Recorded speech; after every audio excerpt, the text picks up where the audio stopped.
ആകുല ചിന്തയില്ലാതെ ജീവിക്കാം. എന്തുകൊണ്ട് ആകുല ചിന്തയില്ലാതെ നമുക്ക് ജീവിക്കാൻ സാധിക്കും? രണ്ടാമത്തെ ഉത്തരം ഇവിടെ ഒരു അടയാളം വെച്ചിട്ട് മത്തായി സുവിശേഷം 6-ാം അധ്യായത്തിലേക്കൊന്ന് വരാം. വാസ്തവത്തിൽ ആകുല ചിന്തയെക്കുറിച്ച് ഏറ്റവും കൂടുതൽ പ്രസംഗിച്ചിട്ടുള്ളത് പൗലോസല്ല, നമ്മുടെ കർത്താവ് തന്നെയാണ്. മത്തായി 5:6-7 ഗിരിപ്രഭാഷണം, അതിൽ 6-ാം അധ്യായത്തിന്റെ 25-ാം വാക്യം മുതൽ 34-ാം വാക്യം വരെ കർത്താവ് ആകുല ചിന്തയെക്കുറിച്ച് വളരെ വിശദമായി പ്രസംഗിച്ചു. ആകുല ചിന്തയെക്കുറിച്ച് ആദ്യം പ്രസംഗിച്ചത് കർത്താവാണ്. അവിടെ എന്താണ് കർത്താവ് പറയുന്നത്? 6:25 ഒന്ന് വായിക്കാം ആദ്യം. മത്തായി മാത്യു 6:25.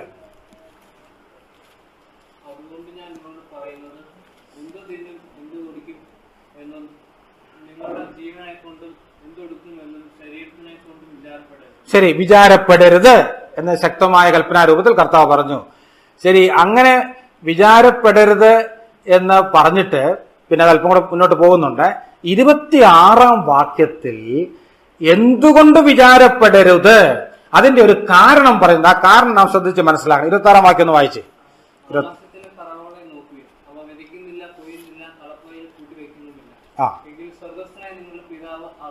അവിടെ ഒരു പദം വളരെ ശ്രദ്ധിക്കണം.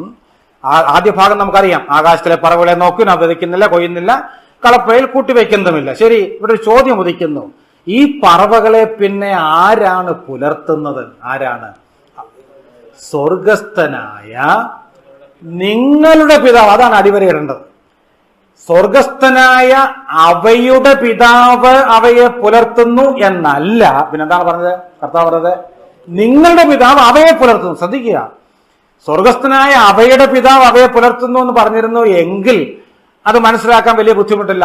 അവയുടെ പിതാവ് അവയെ പുലർത്താതിന് ആരെയാണ് പുലർത്തുന്നതെന്ന് നാം ചോദിക്കുമായിരുന്നു. കർത്താവ് എത്ര ബുദ്ധിയായിട്ടാണ് പറഞ്ഞത്? അവയെ പോലും പുലർത്തുന്നത് നിങ്ങളുടെ പിതാവാണ്. പ്രിയപ്പെട്ടവരെ, ഓർക്കുക, ഈ ഭൂമിയിൽ നാം കാണുന്ന പക്ഷിജാലങ്ങൾക്കും മൃഗങ്ങൾക്കും ഒന്നും പിതാവില്ല.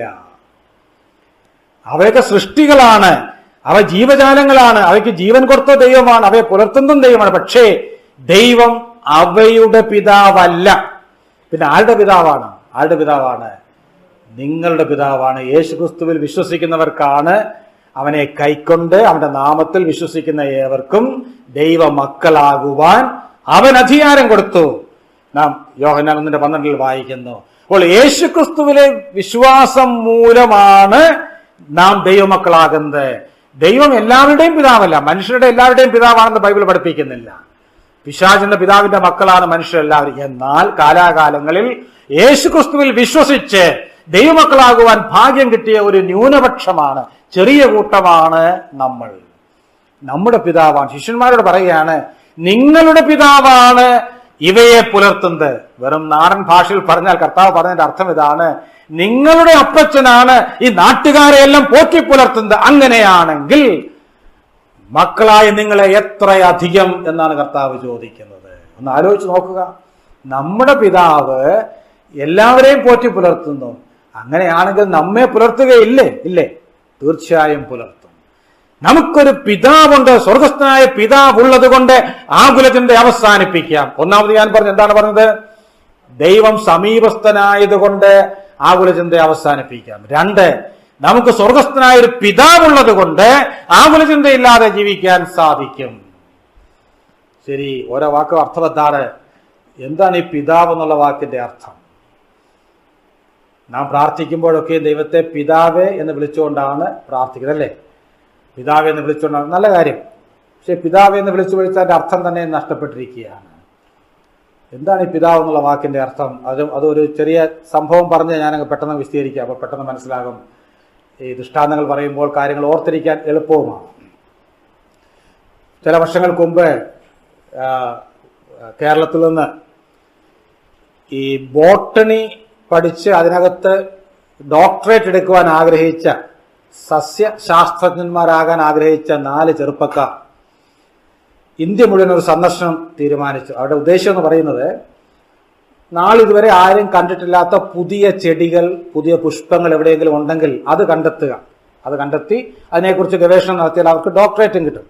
അതിനുവേണ്ടി ഒരു ടൂർ അവർ പ്ലാൻ ചെയ്തു. അവർ കേരളത്തിന് പുറത്ത് പല സ്ഥലങ്ങളിൽ പോയി അങ്ങനെ സഞ്ചരിച്ച് ഒടുവിൽ ഏതാണ്ട് ഹിമാലയത്തിന്റെ അടിവാരം വരെ ചെന്നു.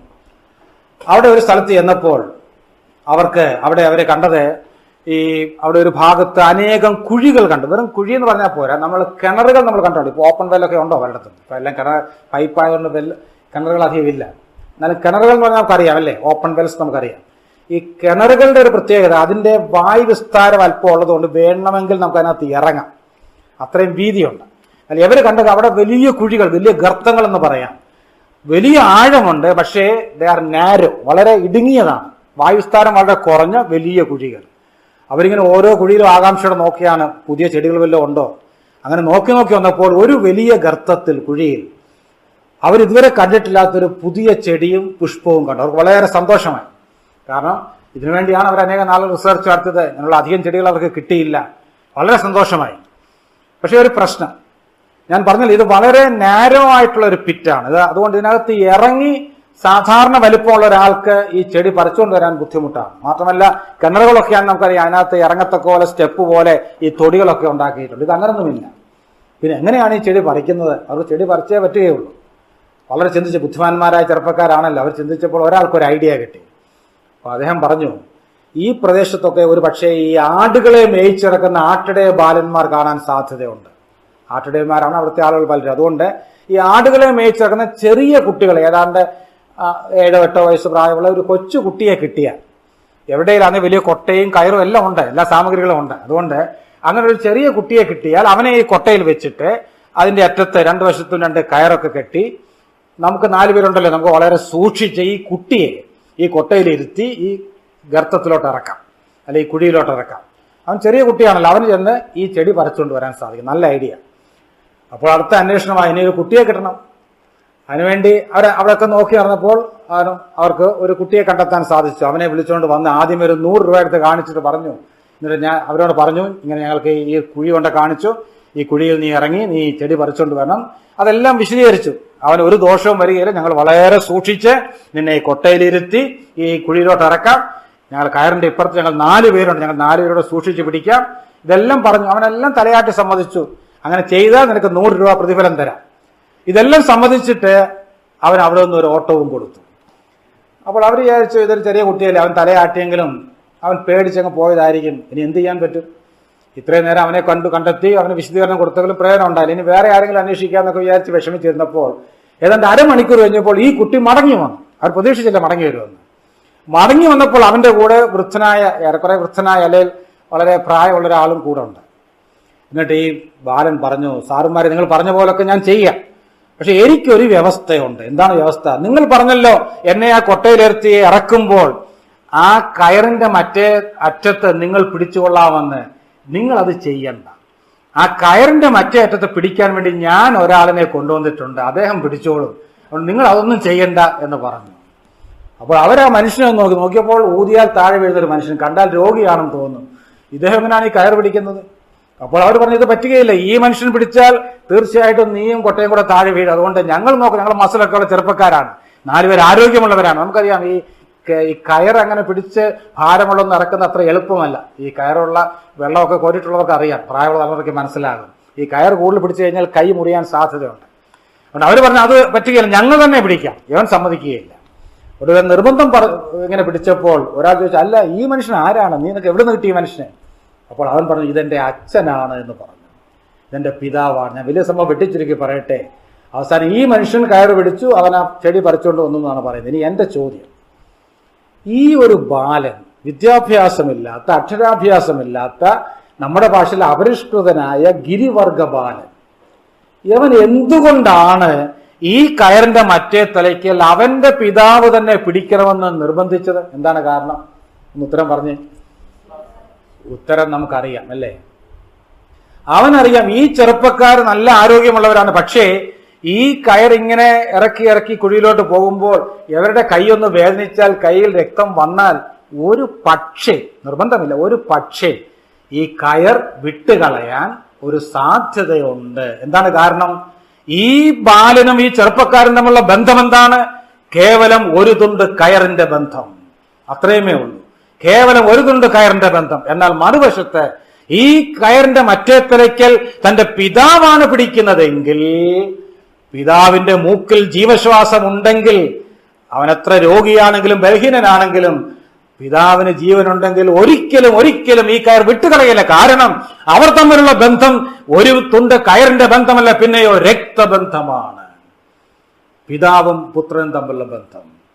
അതുകൊണ്ട് അവൻ അറിയാം തന്റെ പിതാവിനെ ഏൽപ്പിക്കുന്നതാണ് അത് ഭംഗി എന്നുള്ളത്. ഞാൻ ചോദിക്കട്ടെ, ഈ ഭൂമിയിലെ ഒരു സാധാരണ ബാലന് തന്റെ മാനുഷിക പിതാവിൽ ഇത്രയധികം വിശ്വാസമുണ്ടെങ്കിൽ, ആശ്രയമുണ്ടെങ്കിൽ, ദൈവത്തെ നാഴികയ്ക്ക് 4 വട്ടം സ്വർഗസ്ഥനായ പിതാവേ എന്ന് വിളിക്കുന്ന എനിക്കും നിങ്ങൾക്കും സ്വർഗസ്ഥനായ പിതാവിൽ എത്രയധികം വിശ്വാസവും ആശ്രയവും ഉണ്ടായിരിക്കണം. നമുക്കുണ്ടോ? നമുക്കൊരു പിതാവുണ്ട്, അത് മറന്നു പോകരുത്. ഒരുപക്ഷെ ഈ ഭൂമിയിലെ മാതാപിതാക്കൾ നമ്മെ ഉപേക്ഷിച്ചാലും, ഉറ്റവരും ഉടയവരും ഉപേക്ഷിച്ചാലും, നാം ആശ്രയിക്കുന്ന ആശ്രയ കേന്ദ്രങ്ങളൊക്കെ നമ്മെ തള്ളിപ്പറഞ്ഞാലും, ഒരിക്കലും നമ്മെ തള്ളിപ്പറയാത്തൊരു പിതാവ് നമുക്കുണ്ട്. എന്റെ അടുക്കൽ വരുന്നവനെ ഞാൻ ഒരു നാളും തള്ളിക്കളയുകയില്ല എന്ന് കർത്താവ് വാഗ്ദാനം ചെയ്തിട്ടുണ്ട്. നമുക്കൊരു പിതാവുള്ളത് കൊണ്ട് ആകുല ചിന്തയില്ലാതെ ജീവിക്കാം. അല്ലെങ്കിൽ ഈ ഭൂമിയിൽ ആകുല ചിന്തയില്ലാതെ ജീവിക്കാൻ നമുക്ക് ആർക്കും കഴിയുകയില്ല. ദൈവത്തിന് സ്തോത്രം. ഞാനിപ്പോഴും 6-ാം വാക്യത്തിന്റെ പകുതിയിൽ നിൽക്കുന്നതേ ഉള്ളൂ. അതാണ് കൂടുതൽ വിശദീകരിക്കേണ്ടത്. ഇനിയുമുള്ള കാര്യങ്ങൾ പെട്ടെന്ന് പറയാവുന്നതേ ഉള്ളൂ. 6-ാം വാക്യം ഒന്നുകൂടെ വായിക്കാമോ? ഫിലിപ്പിയർ ലേഖനത്തിലേക്ക് മടങ്ങി വരാം. ഫിലിപ്പിയർ 4:6. അത് 1-ാം ഭാഗത്ത് നാം കണ്ടു, ഒന്നിനെ കുറിച്ചും വിചാരപ്പെടരുത്. അതൊരു നെഗറ്റീവ് കമാൻഡ്മെന്റ് ആണ്. 2-ാം ഭാഗത്ത് ഒരു പോസിറ്റീവ് കമാൻഡ്മെന്റ് പറഞ്ഞിട്ടുണ്ട്. എന്താണ് പറഞ്ഞിരിക്കുന്നത്? എല്ലാറ്റിലും പ്രാർത്ഥനയാലും അപേക്ഷയാലും നിങ്ങളുടെ ആവശ്യങ്ങൾ സ്തോത്രത്തോടുകൂടെ ദൈവത്തോട് അറിയിക്കത്രേ വേണ്ടത്. ഒരു വശത്ത് അരുത് എന്ന് പൗലോസ് പറഞ്ഞു, അല്ലെ ദൈവത്തിന്റെ വചനം പറയുന്നു സ്റ്റോപ്പ് വറിയിങ്, ആകുലചിന്ത അവസാനിപ്പിക്കുക. ശരി, അതിന് പകരം എന്ത് ചെയ്യണം? ആകുലചിന്ത അവസാനിപ്പിച്ചിട്ട് വെറുതെ ഇരിക്കാനല്ല പറയുന്നത്. പോസിറ്റീവായിട്ട് നാം ഒരു കാര്യം ചെയ്യണം. എന്ത് ചെയ്യണം? ഒറ്റ വാക്കിൽ പറഞ്ഞാൽ പ്രാർത്ഥിക്കണം. ഒന്നിനെ കുറിച്ചും വിചാരപ്പെടരുത്. Don't worry about anything but pray. അതിന്റെ വിശദീകരണമാണ് പറയുന്നത്. അവിടെ 4 വാക്കുകൾ ഉപയോഗിച്ചിട്ടുണ്ട്. പ്രാർത്ഥന, അപേക്ഷ, പിന്നെ 3 വാക്കുകൾ, പിന്നെ സ്തോത്രത്തോടുകൂടെ ഒടുവിൽ ദൈവത്തോട് അറിയിക്കുക. പ്രാർത്ഥനയോടും അപേക്ഷയോടും സ്തോത്രത്തോടുകൂടെ അറിയിക്കുക. വാസ്തവത്തിൽ പ്രാർത്ഥന എന്ന് പറയുന്നതിൽ തന്നെ എല്ലാം ഉണ്ട്. പ്രാർത്ഥനയിൽ ആരാധനയുണ്ട്, പ്രാർത്ഥനയിൽ അപേക്ഷയുണ്ട്, പാപങ്ങളുടെ ഏറ്റുപറച്ചിലൊക്കെ ഉണ്ട്. എന്നാൽ ഇവിടെ പ്രാർത്ഥന എന്ന് തർജ്ജമയിരിക്കുന്ന ആ പദം സാധാരണ പ്രാർത്ഥനയ്ക്ക് ഉപയോഗിക്കുന്ന പദം അല്ല. ശരിക്കും തർജ്ജമ ചെയ്താൽ അത് സ്തുതി എന്നോ ആരാധന എന്നോ തർജ്ജമ ചെയ്യണം. അപ്പോൾ ആകുലചിന്ത അവസാനിപ്പിച്ചിട്ട് ഉടൻ നാം ചെയ്യേണ്ടത് കർത്താവിനെ സ്തുതിക്കുവാൻ, ആരാധിക്കുവാൻ വ്യക്തിപരമായി സമയം വേർതിരിക്കണം. ഇതിന്റെ ഉദാഹരണങ്ങൾ പലതുകൊണ്ട് ഞാൻ ഒരു ഉദാഹരണം മാത്രം പറയാം. അപ്പോസ്തലപ്രവൃത്തി 16:25 ആക്സ് 16:25 കുറിക്കുക. അവിടെ പൗലോസും ശീലാസും ഫിലിപ്പിയ പട്ടണത്തിൽ സുവിശേഷം അറിയിക്കാൻ ചെന്നപ്പോൾ അവിടെ അവരെ പിടിച്ചു, അവരെ അടിപ്പിച്ചു, അവസാനം തടങ്കലിലാക്കി, കാരാഗൃഹത്തിലാക്കി നാം വായിക്കുന്നു. അന്ന് അർദ്ധരാത്രിയിൽ അവരെന്താണ് ചെയ്തത് നാം വായിക്കുന്നു. അപ്പോസ്തലപ്രവൃത്തി 16:25 അർദ്ധരാത്രിയിലോ പൗലോസും ശീലാസും അവർ പ്രാർത്ഥിച്ചു, തീർന്നില്ല, പാടി ദൈവത്തെ സ്തുതിച്ചു, അല്ലെങ്കിൽ ദൈവത്തെ ആരാധിച്ചു. അവർ പ്രാർത്ഥിക്കുക മാത്രമല്ല, അവർ പാട്ടുപാടി ദൈവത്തെ ആരാധിച്ചു. അന്ന് രാത്രിയിൽ ദൈവം ഒരു അത്ഭുതം പ്രവർത്തിക്കുമെന്ന് അവർക്ക് അപ്പോഴും അറിയത്തില്ല. എങ്കിലും അവർ അന്ന് ആ വേദനയുടെ നടുവിൽ, ആ തടങ്കലിലായിരുന്നപ്പോൾ അവർ ദൈവത്തെ ആരാധിച്ചു. അപ്പോൾ നമ്മുടെ ഹൃദയത്തെ ഭാരപ്പെടുത്തുന്ന ചില ചിന്തകൾ തിരമാലകൾ പോലെ ഒന്നിനു പിന്നാലെ ഒന്നായിട്ട് നമ്മുടെ ഹൃദയത്തിലേക്ക് വരുമ്പോൾ, ആഞ്ഞടിക്കുമ്പോൾ, ആദ്യം ചെയ്യേണ്ടത് ദൈവത്തെ സ്തുതിക്കുവാൻ, ആരാധിക്കുവാൻ അല്പസമയം വേർതിരിക്കുക എന്നതാണ്. 2-ാമത്തെ വാക്ക് അപേക്ഷ. അത് വിശദീകരിക്കേണ്ട ആവശ്യമില്ല, നമുക്കെല്ലാം അറിയാം. കാരണം നമ്മുടെ പ്രാർത്ഥനയിൽ പലപ്പോഴും അപേക്ഷ മാത്രമേ ഉള്ളൂ. അതുകൊണ്ട് അത് വിശദീകരിക്കേണ്ട ആവശ്യമില്ല. പിന്നെ സ്തോത്രത്തോടെ വേണം നമ്മുടെ ഈ അപേക്ഷകളൊക്കെ ദൈവസന്നിധിയിൽ അവതരിപ്പിക്കാൻ. എന്താണ് അതിന്റെ പ്രസക്തി? ചിലർ പറയാറുണ്ട്, ഇത് നാം പ്രാർത്ഥനയ്ക്ക് ഉത്തരം കിട്ടുമെന്ന് മനസ്സിലാക്കി അഡ്വാൻസ് ആയിട്ട് സ്തോത്രം ചെയ്യുന്ന കാര്യമാണ് പൗലോസ് എഴുതിയിട്ടുള്ളത്. അതിൽ ആ വ്യാഖ്യാനത്തിൽ വലിയ കുഴപ്പമൊന്നുമില്ല. എന്നാൽ ഞാൻ ചിന്തിക്കുന്നത് അങ്ങനെയല്ല. ഇവിടെ സ്തോത്രത്തിന്റെ കാര്യം പറയാൻ വേറൊരു കാരണമുണ്ട്.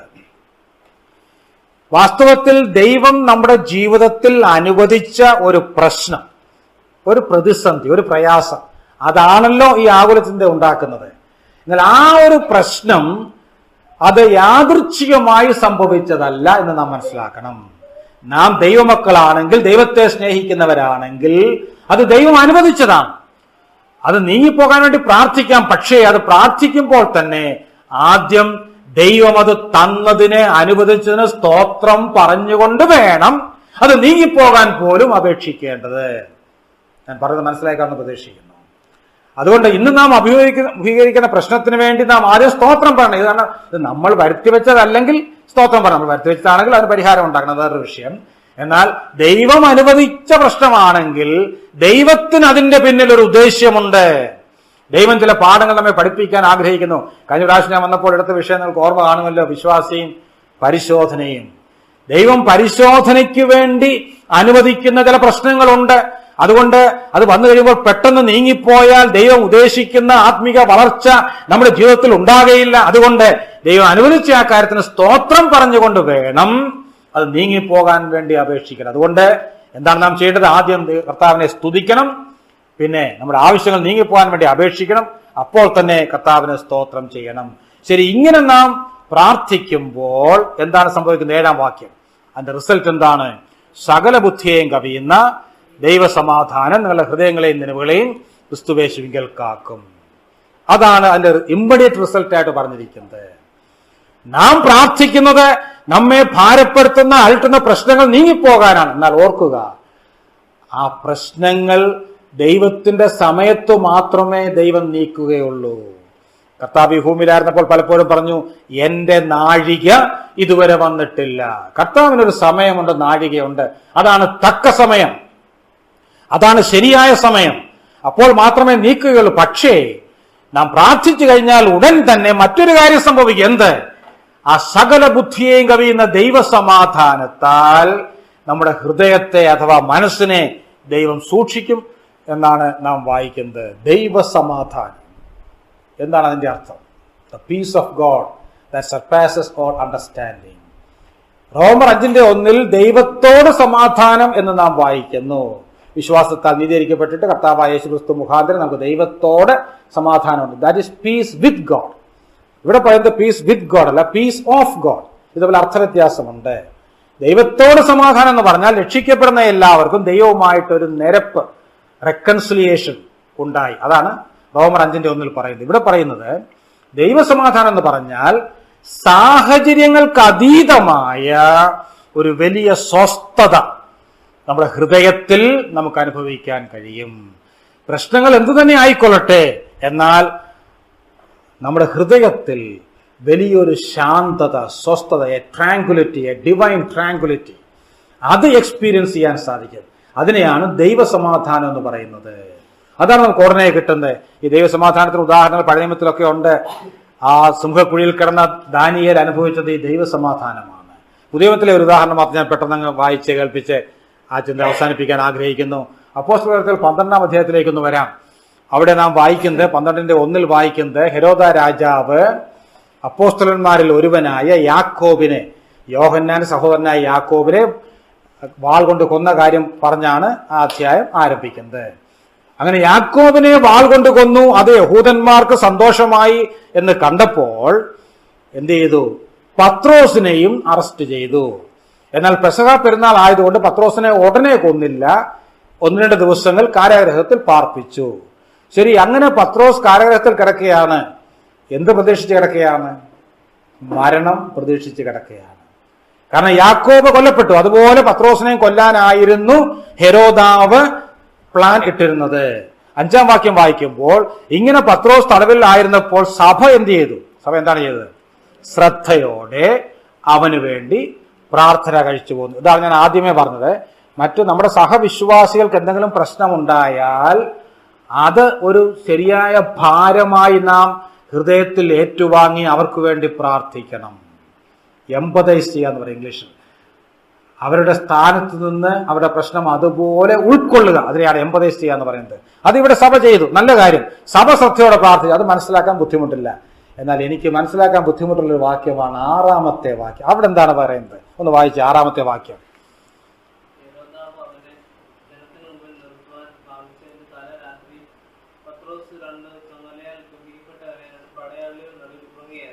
സഭ ശ്രദ്ധയോടെ പ്രാർത്ഥിച്ചു. ആക്ട്സ് 12:5. 12:6 എന്താണ് നാം വായിക്കുന്നത്? പത്രോസ് എന്ത് ചെയ്യായിരുന്നു? ഉറങ്ങുകയായിരുന്നു.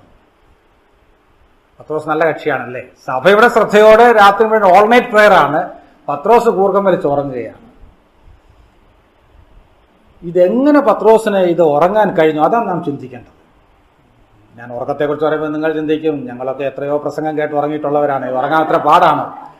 പ്രസംഗം കേട്ട് ഉറങ്ങുന്ന കാര്യമല്ല ഇവിടെ പറയുന്നത്, പിറ്റേ ദിവസം തല പോകുന്ന കാര്യമാണ്.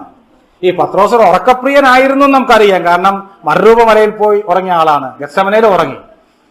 എന്നാൽ ഈ ജയിലിൽ കിടന്ന് എങ്ങനെ ഉറങ്ങാൻ കഴിഞ്ഞു? പിറ്റേ ദിവസം വിസ്തരിച്ച് മിക്കവാറും യാക്കോബിനെ ചെയ്തതുപോലെ തല ഛേദിച്ച് തന്നെ കൊല്ലും. അന്ന് രാത്രിയിൽ അത്ഭുതം നടക്കുമെന്ന് പത്രോസിന് അറിയത്തില്ല. എങ്കിലും എങ്ങനെ ഉറങ്ങാൻ കഴിഞ്ഞു? ഒന്ന് ആലോചിച്ച് നോക്കുക. പത്രോസിന്റെ സ്ഥാനത്ത് നമ്മളായിരുന്നെങ്കിൽ എന്ത് ചെയ്യുമായിരുന്നു? ഏതായാലും ഉള്ള സത്യം പറഞ്ഞ ഞായറാഴ്ചയാണ്, സത്യം പറയണം. എന്ത് ചെയ്യുമായിരുന്നു? ടെൻഷൻ. അപ്പോൾ നമുക്ക് പറയും അല്ലേ, BP ഒക്കെ കൂടുമായിരുന്നല്ലേ, ഗുളിക കഴിച്ചാലും BP കുറയല്ലേ. ഞാൻ ചിന്തിക്കാറുണ്ട്, ഒരുപക്ഷെ നമ്മൾ ചിലപ്പോൾ ഭക്തന്മാരായിട്ട് ഇങ്ങനെ പറയും, അന്ന് രാത്രി നമ്മൾ പ്രാർത്ഥിക്കുമെന്ന് പറയും. അത് പിന്നെ മനസ്സിലാക്കാം. നമുക്ക് ഉറങ്ങാൻ കഴിയത്തില്ല, നമ്മൾ പ്രാർത്ഥിക്കും അല്ലെങ്കിൽ വറി ചെയ്യും. എന്റെ അഭിപ്രായത്തിൽ സ്ലീപ്പിംഗ് പിൽസ് കഴിച്ചാൽ പോലും നമ്മളാരും ഒന്നും ഉറങ്ങുകയില്ല. എന്നാൽ പത്രോസ് കൂർക്കം വലിച്ച് ഉറങ്ങി. ഞാൻ വെറുതെ പറഞ്ഞില്ല, കൂർക്കം വലിച്ച് ഉറങ്ങി എന്നുള്ളത് നമുക്ക് താഴ്ത്തി വായിച്ചാൽ മനസ്സിലാകും. ഈ ദൂതൻ വന്നിട്ട് ഈ പത്രോസിനെ ഉണർത്താൻ വലിയ പ്രയാസം ഉണ്ടായല്ലേ.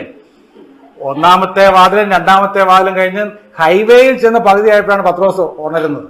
എന്ത് വലിയ ഉറക്കമാ! ഇതെങ്ങനെ ഉറങ്ങാൻ കഴിഞ്ഞു? ഇതിനൊറ്റ ഉത്തരമേ ഉള്ളൂ. ഇതാണ് ദൈവസമാധാനം എന്ന് പറയുന്നത്. സാഹചര്യങ്ങൾക്ക് അതീതമായ സ്വസ്ഥത, അത് സകല ബുദ്ധിയെയും കവിയുന്ന ദൈവസമാധാനം എന്നാണ് പറയുന്നത്. എന്ന് പറഞ്ഞാൽ മാനുഷിക ബുദ്ധി കൊണ്ട് ഒരിക്കലും മനസ്സിലാക്കാൻ കഴിയാത്ത, വിശദീകരിക്കാൻ കഴിയാത്ത ദൈവസമാധാനം, ദ ഡിവൈൻ പീസ്. അത് നിങ്ങളുടെ ഹൃദയങ്ങളെയും നനവുകളെയും ക്രിസ്തുവേശുവിൽ കാക്കും. ഹൃദയം എന്ന് പറയുന്നത് it is the seat of our emotions. നനവെന്ന് വെച്ചാൽ mind, it is the seat of our intellect. നമ്മുടെ മനസ്സിലും വികാരത്തിലും ഒക്കെ ഉണ്ടാകുന്ന ചില തെറ്റായ ചിന്തയും തെറ്റായ വികാരവുമാണ് വാസ്തവത്തിൽ വറിയിങ് എന്ന് പറയുന്നത്. അതുകൊണ്ട് പറയുകയാണ്, നിങ്ങളുടെ മനസ്സിലാണ് ഈ ആകുല ചിന്ത വരുന്നത്, നിങ്ങളുടെ ഹൃദയത്തിലാണ്. എന്നാൽ ഹൃദയത്തെയും മനസ്സിനെയും ദൈവസമാധാനം കാക്കും.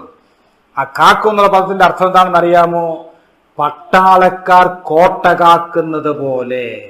നമ്മുടെ ഇന്നത്തെ ഭാഷയിൽ പറഞ്ഞാൽ ബ്ലാക്ക് കാറ്റ് കമാൻഡോസ് VIPസിനെ സൂക്ഷിക്കുന്നത് പോലെ ദൈവസമാധാനം നിങ്ങളുടെ ഹൃദയത്തെ സൂക്ഷിക്കും. ഏതിൽ നിന്ന്? ആകുല ചിന്ത കടന്നു വരാതെ. ദൈവത്തിന് സ്തോത്രം. എത്രയോ മനോഹരമായൊരു വാഗ്ദാനം. പ്രിയപ്പെട്ടവരെ, നമുക്ക് മാത്രമേ ഈ വാഗ്ദാനം അവകാശപ്പെടാൻ കഴിയുകയുള്ളൂ. കാരണം നാം ദൈവത്തിന്റെ മക്കളാണ്. അതുകൊണ്ട് നമുക്കിത് അവകാശപ്പെടാം. നമുക്ക് കൽപ്പന തന്നിട്ടുണ്ട്, ആകുല ചിന്ത അവസാനിപ്പിക്കുക, സ്റ്റോപ്പ് പറയും. എന്തുകൊണ്ട്?